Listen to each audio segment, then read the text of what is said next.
This is blog post number 5 by JC Andrijeski, author of the Allie's War series, The Slave Girl Chronicles, and other works. Hi, my name is JC Andrijeski, and I am here today as part of the Bewitching Book Tours tour for Shield Allie's War Book 2, and this is vlog post number 5. And today I was going to talk about the humans in the Allie's War world, since I haven't done that yet.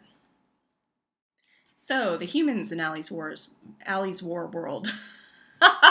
Okay, let's try that again. So the humans in Allie's War. My favorite characters actually are two of the humans that show up quite a bit in Allie's War, and that's Jon and Cass. Jon and Cass, who've been friends with Allie pretty much since she was a very small child. Well, Jon's actually her adopted brother, so he's known her her whole life, essentially, since she was adopted when she was a baby. And Cass, who grew up kind of next door, like sort of down the street, she was a neighbor kid that sort of ended up living at her house, at Allie's house, almost as much as her own, just because she had kind of a messed up family. And so these are the people that know Allie better than anybody, really. They're the people in her life that she's confided in since she was a small kid, who've kind of seen her through all of her different phases and knew her when she thought she was a human.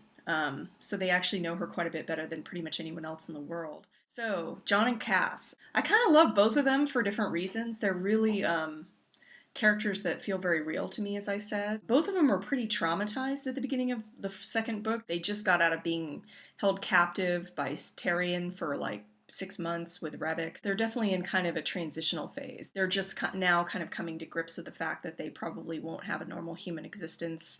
At least not the way they did. They probably won't be going back to San Francisco and just sort of reinserting themselves into their old lives. They both decided to stay with Allie, which pretty much puts them in kind of the terrorist category, at least according to most human beings. So when we see them at the beginning of the book, it's like the three of them are still kind of playing at being the friends they were in San Francisco, but things are already starting to change, and not only for Allie.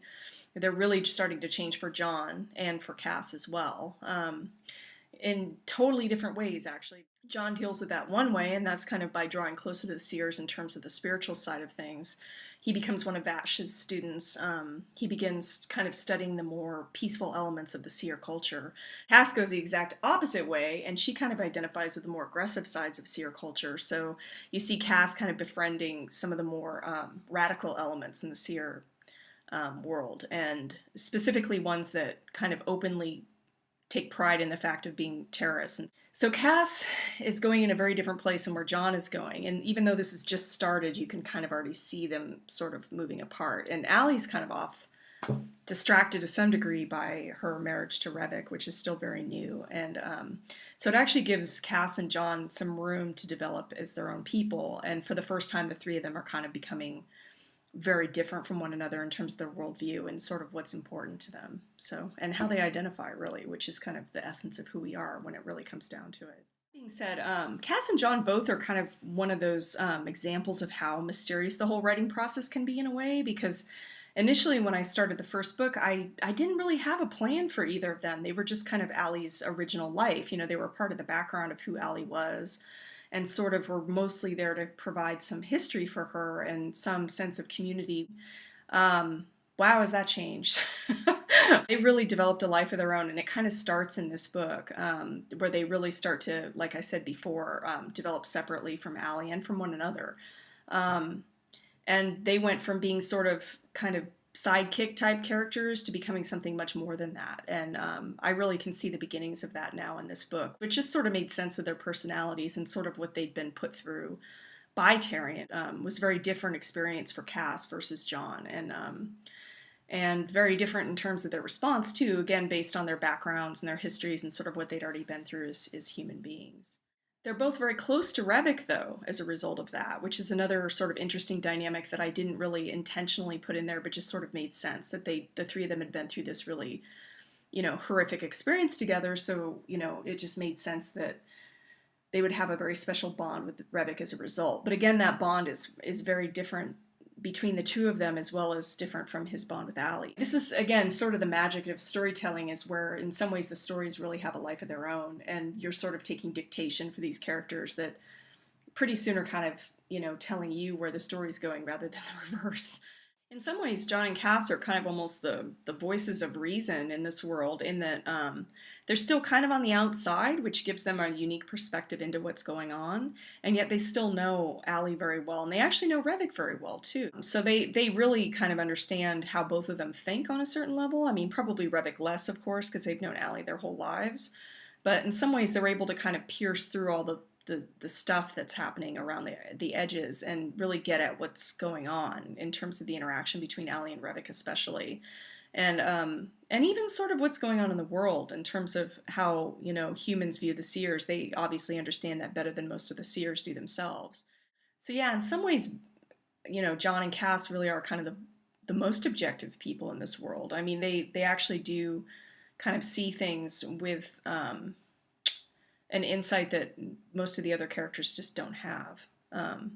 For that reason, I really like writing from their points of view, and start doing so a lot more from this book. Sometimes they are definitely the best eyes into whatever it is that's going on. A number of things I kind of started writing either from Allie or Revik's point of view ended up being switched to Cass or Jon, just because they were the ones that were actually able to pull apart and see what was going on in a way that neither Allie or Revik could. So in that way, as a writer, they've been really fun to write because, yeah, they actually are the ones that really know what's going on in this world.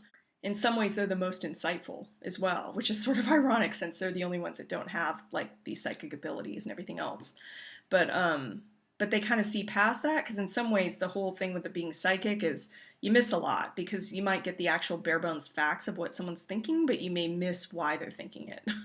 I think certain kinds of insight actually can make you more paranoid than really enlightened as to what's actually going on. And but the idea was actually that despite all of their, you know, great powers, the seers are kind of they miss a lot. They miss a lot in terms of human behavior. They miss a lot in terms of motives. I think the fact that they can hear and see a lot in people's minds means that they kind of lose the forest for the trees sometimes, or you know, maybe hear the information or see the information, but kind of miss the sort of whys and wherefores around it.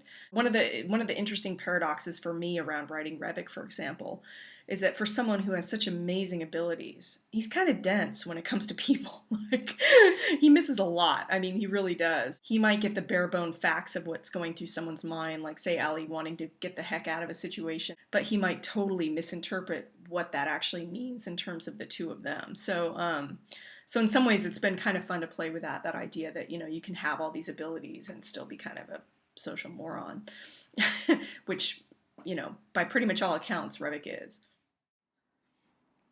So this concludes blog post number 5 from the Shield Allie's War book tour, book 2 book tour for Bewitching Book Tours, and you can tell that I'm just never going to be good at saying that ever. So I probably should, yeah. Anyway, I really hope you enjoyed it, and please sign up for the giveaway, because I think there are some really cool prizes in there, and I think you'll enjoy getting some.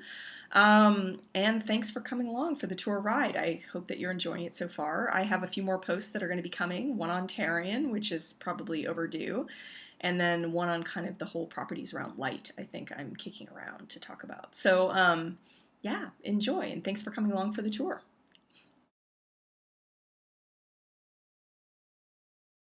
And I was going to give you a slightly different format and do monkeys in the middle this time, but I couldn't seem to make it work. So here's your end point, ending final monkey clip thing.